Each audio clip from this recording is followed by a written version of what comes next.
Hi everyone, welcome to this afternoon's Focus on the Library session, which is What's an Academic Resource Anyway? And my name's Fiona Jones, I'm one of the librarians here at the University Library. I'm going to begin with an acknowledgement of country.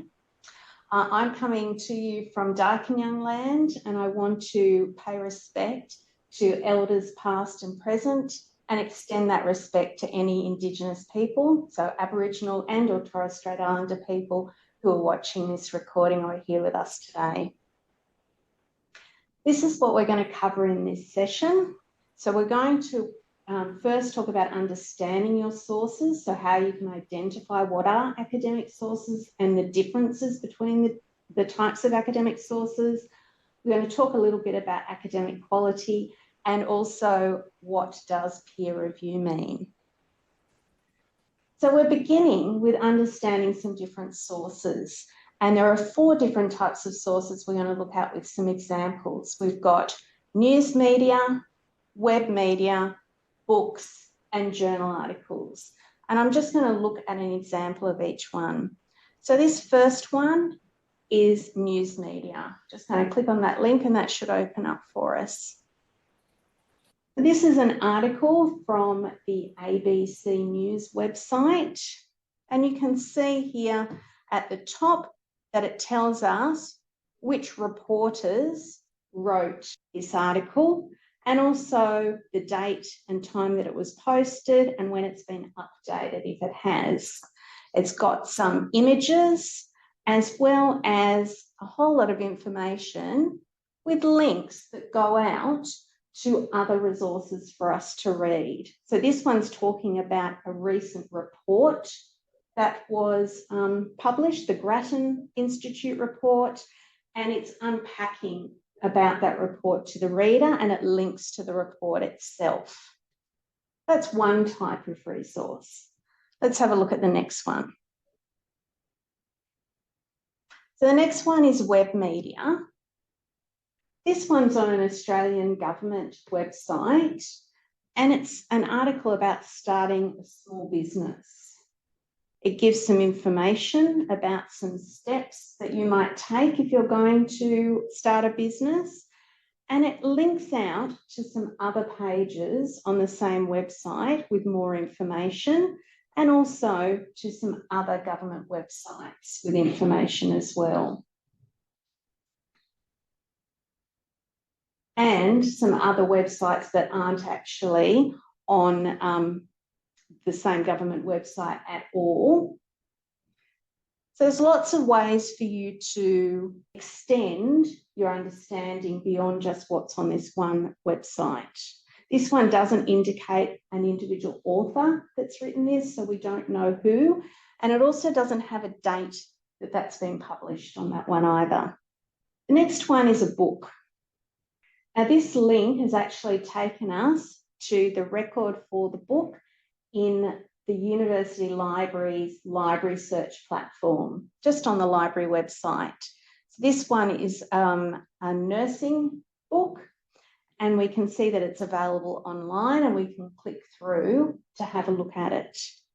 There's a table of contents of the different chapters, and then there's a couple of different formats that we can read the book in, either as a PDF or online, and then we could navigate to the specific chapters that we wanted to read. This one indicates the authors who wrote this, when it was written or when it was published in 2022, and the publisher. And our last example is a journal article. So this one is a journal article that's available via a platform called Science Direct that the University Library subscribes to. And you can see that it was published in a journal called Food Quality and Preference. We can see which volume of the journal it was published in, when it was published, and what pages of the journal this article's on. And here we've got the authors, and you can also see some more information about these authors as well if you click here, so you can find out maybe which universities they work for. And we can read the article or we can view it as a PDF. So I guess the interesting thing, I think, about all of those, they were all different types of sources, but they were all available online. So what is hard to sometimes get your head around as a new university student is the fact that not everything that you can find online or you can access online is a website.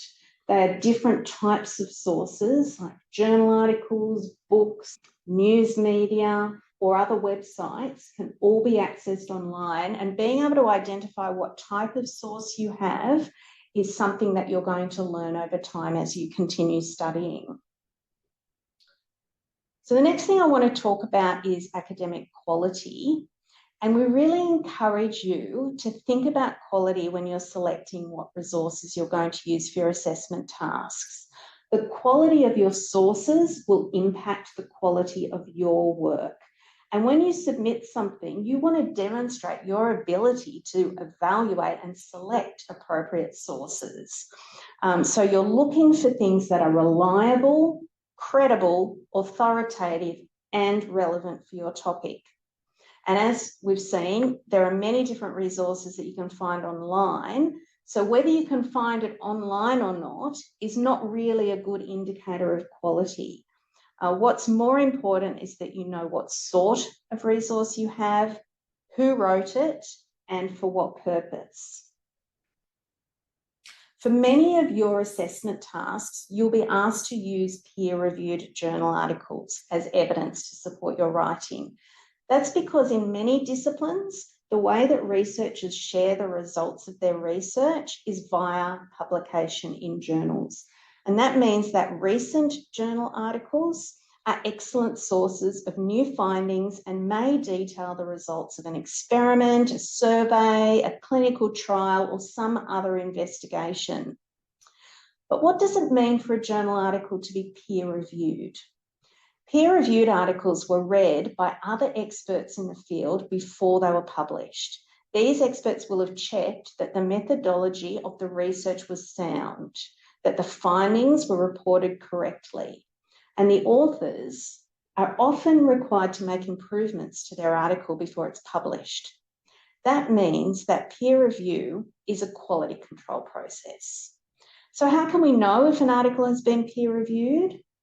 If you're using library search, peer-reviewed articles are clearly marked with a purple icon and label, as you can see in the top screenshot. Alternatively, you can check whether a journal that the article has been published in is a peer-reviewed journal using another source that the library subscribes to called Ulrich's Web. I'll show you how to navigate to Ulrich's Web from the library website. I'm just going to go back to the library homepage. Just going to use this hamburger menu to get there. So I encourage you to explore the library website, but where I'm going now is just to this tile databases, A to Z, and I'm going to click U for Ulrich's Web, and I'm just going to scroll down to find it and open that up. So here is where we can type in the title of a journal. So for example, this journal that this article was published in is called Food Quality and Preference. So I can actually go back here and just bear with me while I get my cookies sorted out. Type in Food Quality and Preference. And let's see what Ulrich's Web has to say about this journal. So I can see that beside it here in this column, it has this icon of a black and white referee's jacket. And if you hover over it, it says the word refereed. That's just another word for peer review. And that means that this journal follows a peer review process before it publishes articles. So that means that we've confirmed that that article we were looking at before is a peer-reviewed article. So we've gone through a lot of information in just a short space of time today, and you'll likely have more questions. So here are 3 ways to get help from the library. First is library chat. If the green light is on, that means there's a real person waiting to chat to you.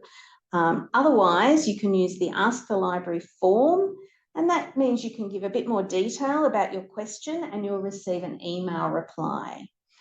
Or finally, the third way is to use the Book a Librarian link, and then you'll have the option to choose a day and time to meet a librarian one-on-one. You can select online to meet via Zoom, or choose your campus to meet face-to-face.